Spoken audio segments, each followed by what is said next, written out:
সম্প্রতি এক প্রবাসী দেশে এসে বিমানবন্দর থেকে বাড়িতে ফেরার পথে সড়ক দুর্ঘটনার শিকার হয়েছেন। এতে তার স্ত্রী, সন্তান, মা সহ পরিবারের প্রায় সবাই মারা গেছেন। ইন্না লিল্লাহি ওয়া ইন্না ইলাইহি রাজিউন। তিনি এজন্য ড্রাইভারের বেপরোয়া গাড়ির চালনাকে দায়ী করেছেন। ড্রাইভারের ভুলে কেউ মারা গেলে ইসলামের আলোকে তার শাস্তি কি? খুবই দুর্ভাগ্যজনক একটি বাস্তবতা যে আমাদের দেশে সড়ক দুর্ঘটনা এত বেশি হয় এবং সড়ক দুর্ঘটনায় মৃত্যু, আহত হওয়ার পরিমাণ এত বেশি যে পৃথিবীর খুব কম দেশেই সম্ভবত এরকম দুর্ভাগ্যজনক পরিস্থিতি আছে। তো এটা সত্য যে চালকদের বেপরোয়া গাড়ি চালানোর দায় এখানে অনেক বেশি, কিন্তু এর পাশাপাশি আরও অনেক কারণ আছে। অবকাঠামোগত ত্রুটি, আমাদের আইনের ত্রুটি, আইনের প্রয়োগ না হওয়া, এই জাতীয় অনেক কারণ রয়েছে যে কারণগুলো আসলে সড়ক দুর্ঘটনা বেড়ে যাওয়ার বা সড়ক দুর্ঘটনা অনবরত ঘটতে থাকার অন্যতম প্রধান কারণ। ড্রাইভারের ত্রুটির কারণে যদি অ্যাক্সিডেন্ট হয়ে থাকে, যেমন তিনি অসতর্কতা অবস্থায় ড্রাইভিং করেন, অথবা নির্ধারিত গতিসীমার চেয়ে বেশি চালান, অথবা নেশা করে তিনি ঘুমের ভাব নিয়ে গাড়ি চালিয়েছেন বা ঘুমের ভাব নিয়ে গাড়ি চালিয়েছেন, এরকম যদি হয় তাহলে সেক্ষেত্রে সেটা কতল বিসবাব বা এমন হত্যার আওতায় পড়বে যেটা আসলে কোনো ব্যক্তি কোনো হত্যার জন্য কারণ হলো। সেরকম যদি হয় তাহলে সেক্ষেত্রে ড্রাইভারের উপরে দিয়ত ওয়াজিব হবে, রক্তপণ ওয়াজিব হবে। রক্তপণ হলো 100 ওঁটের মূল্য, এইটা তাকে দিতে হবে মৃত প্রত্যেকটা ব্যক্তির এগনিস্টে এবং বিপরীতে। তার দেওয়ার ক্ষমতা না থাকলে সে জেলে থাকবে, এবং তার যে অ্যাসোসিয়েশন আছে, তার যে ফ্যামিলি আছে, তারা সবাই মিলে সেটা দেওয়ার ব্যবস্থা করবে, আর না হলে সে জেলে থাকবে। আর ড্রাইভারের কোনো ত্রুটি যদি না থাকে তাহলে এটাকে সাধারণ বিপদ হিসাবে, নসিবে ছিল আসমানি বিপদ হিসাবে এটাকে ট্রিট করা হবে, এবং ড্রাইভারের উপরে সেক্ষেত্রে দিয়ত বা কাফারা কিছুই আসবে না। আমাদের দেশে অবশ্য সড়ক দুর্ঘটনা হলেই চোখ বন্ধ করে ড্রাইভারের উপরে দোষ চাপানোর একটা প্রবণতা আছে, যদিও এখানে কি ঘটেছে ঠিক আমরা জানি না। হতে পারে এখানে বেপরোয়া গাড়ি চালানোটাই ছিল প্রধান কারণ, সেটা তদন্ত করলে বেরিয়ে আসবে। দিয়ত যেটা, রক্তপণ যেটা, সেটা 100 ওঁট অথবা 10,000 দিরহাম অথবা 1000 দিনার, তিনটা অপশন রয়েছে।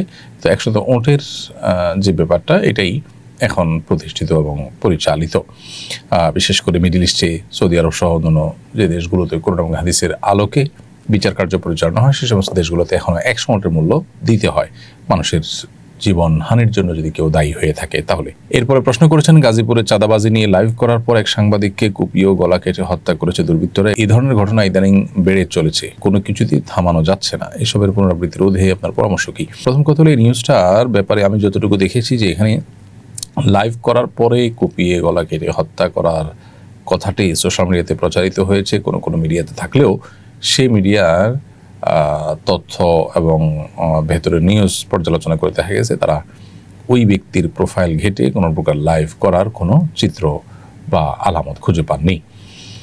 তো পুরো বিষয়টা আসলে কতটা সত্য সেটা আসলে তদন্ত সাপেক্ষ। তবে আমাদের দেশে এই ধরনের ঘটনা যে ঘটে না তা নয়, এই ধরনের ঘটনা ঘটে, অহরহ ঘটে।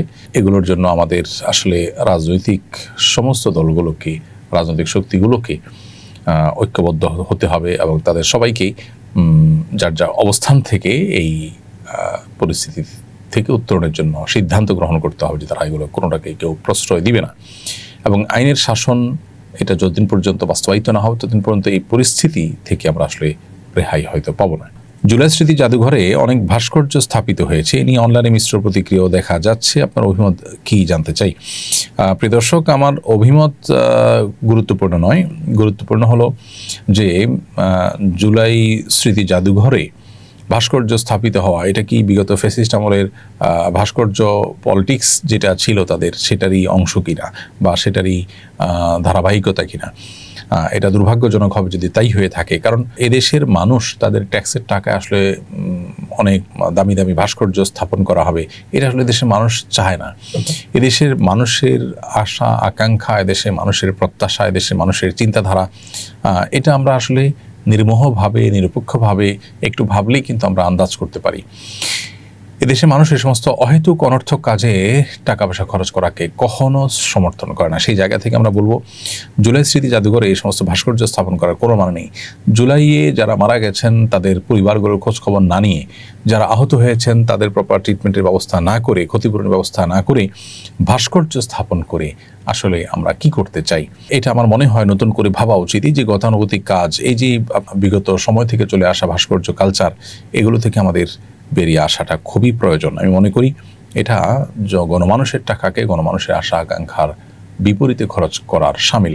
এদেশের ধর্মপ্রাণ মানুষরা ধর্মীয় কারণেও ভাস্কর্য, কোনো প্রাণীর ভাস্কর্য তারা পছন্দ করেন না। আপনি এ ব্যাপারে যদি জনগণের মতামত নিতে চান, বহু উপায় আছে মতামত গ্রহণ করার। আমার তো দৃঢ় বিশ্বাস যে জনগণের মতামত নেওয়া হলে মানুষ এটাকে প্রত্যাখ্যান করবে।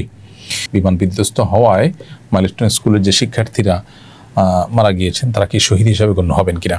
নবী করিম সাল্লাল্লাহু আলাইহি সাল্লাম 7 শ্রেণী মানুষকে শাহাদাতের মৃত্যু বলে ঘোষণা করেছেন, 7 শ্রেণী মৃত্যুকে, যেটি সুনান আবু দাউদ সহিহ হাদিসের কিতাবে বর্ণিত হয়েছে। সেই 7 শ্রেণীর মৃত্যুর মধ্যে আল্লাহর রাহে যারা আপনার জিহাদে শামিল হয়ে শরিক হয়ে যারা শাহাদ বরণ করেছেন তাদের বাইরে মূলত 7 শ্রেণীর কথা বলা হয়েছে। তাদের মধ্যে পেটের পীড়ায় মারা যাওয়া ব্যক্তি, পানিতে ডুবে মারা যাওয়া ব্যক্তি, আগুনে পুড়ে মারা যাওয়া ব্যক্তি, তারপর পক্ষাঘাতগ্রস্ত রোগে মারা যাওয়া ব্যক্তি, প্লেগ রোগে বা মহামারীতে মারা যাওয়া ব্যক্তি, এবং যে কোনো কিছুর নিচে চাপা পড়ে মারা যাওয়া ব্যক্তি, এবং কোনো নারী যিনি আসলে সন্তান প্রসব করতে গিয়ে মারা যান। এই ধরনের মৃত্যুগুলোকে নবী সাল্লাল্লাহু আলাইহি ওয়াসাল্লামের হাদিসে শাহাদাতের মৃত্যু বলা হয়েছে। এই যে বিমান বিধ্বস্ত হওয়ার ঘটনা, আমরা জানি যে আগুনে পুড়ে বেশিরভাগ শিক্ষার্থীরা মারা গেছেন। তো সেক্ষেত্রে এটা একটা বিষয়। আবার চাপা পড়ে মারা গেলে কোনো কিছু নিচে, সেটাও আরেকটা বিষয় শাহাদাতের মধ্যে যেটা পড়ে। তো সেজন্য আশা করা যারা তারা ঈমান নিয়ে যারা মারা গেলেন তারা আল্লাহর কাছে শাহাদাতের মর্যাদা লাভ করবেন। আল্লাহ তাআলা তাদের প্রতি রহম করুন, তাদের শোক সন্তপ্ত পরিবারকে আল্লাহ তাআলা উত্তম বিকল্প দিন এবং সান্ত্বনা নসিব করুন, আমরা সে দোয়া করি। এনায়েতুল্লাহ লিখেছেন, সোশ্যাল মিডিয়ায় ইসলাম বিরোধিতার কারণে মাঝে মাঝেই সামাজিক অস্থিরতা তৈরি হয়। সাম্প্রতিক সময় রংপুরের গঙ্গাচড়ার ঘটনাটি এক্ষেত্রে উল্লেখযোগ্য। এ জাতীয় পরিস্থিতি থেকে পরিত্রাণ পেতে রাষ্ট্র বা আমাদের করণীয় কি হতে পারে? ভাই এনায়েতুল্লাহ, খুবই গুরুত্বপূর্ণ একটি কথা আপনি এনেছেন। সোশ্যাল মিডিয়াতে যে ইসলাম বিরোধিতা প্রায় দেখা যায়, এবং বিরোধিতার চাইতে বেশি হলো যে ইসলাম বিদ্বেষ, এটা ছড়াছড়ি দেখা যায়। এটির কারণে খুব স্বাভাবিকভাবে একটা ধর্মপ্রাণ সমাজে অস্থিরতা তৈরি হয়।